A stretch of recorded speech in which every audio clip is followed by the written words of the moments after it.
RMC, l'immanquable grande gueule. Moi, je dis honnêtement, votre livre, j'ai pas aimé. Je trouve qu'il y a des passages qui, moi, je considère qui sont xénophobes, honnêtement, et racistes. Je vous le dis honnêtement. J'ai souligné. Lorsqu'on se promène dans certains quartiers, on a parfois l'impression d'être en Afrique du Nord ou même à Kaboul ou Beyrouth. Je sais pas comment vous déduisez. Est-ce que peut-être en venant dans le plateau, vous êtes cru à Marrakech, étant à côté de moi? Vous faites des statistiques. Vous faites des accusations. Vous faites. Là, Non, mais qu'est-ce que ça veut dire? Décrire une réalité. Attends, Anas, Une réalité, c'est Quand vous êtes dans xénophobe. le 13e arrondissement, je sais pas. Tu es en train de dire que son livre est xénophobe. J'étais quand même précis. J'ai décrit effectivement certains quartiers qui se transforment.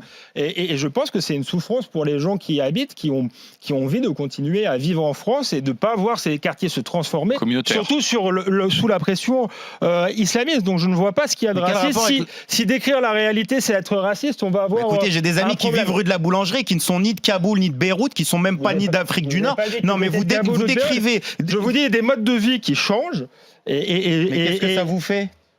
Ça vous fait quoi? Ça fait que les gens qui habitent là, qui avaient leurs habitudes, leur mode de vie, etc., se sentent étrangers dans leur propre pays ou dans leur propre ville. Ils sont soumis à des pressions communautaires et je trouve ça inquiétant. Après, il y a des gens de toute la couleur qui en souffrent aussi. Je vais vous dire, qui sont venus en France, en Europe, pour adhérer à nos valeurs, à notre histoire et qui voient le pays se transformer. Ils sont venus pour travailler, monsieur. Je cite par exemple dans le livre quelqu'un qui est venu pendant la décennie noire en Algérie et qui est venu pour fuir l'islamisme et qui explique qu'aujourd'hui Saint-Denis est plus communautarisé qu'Oran.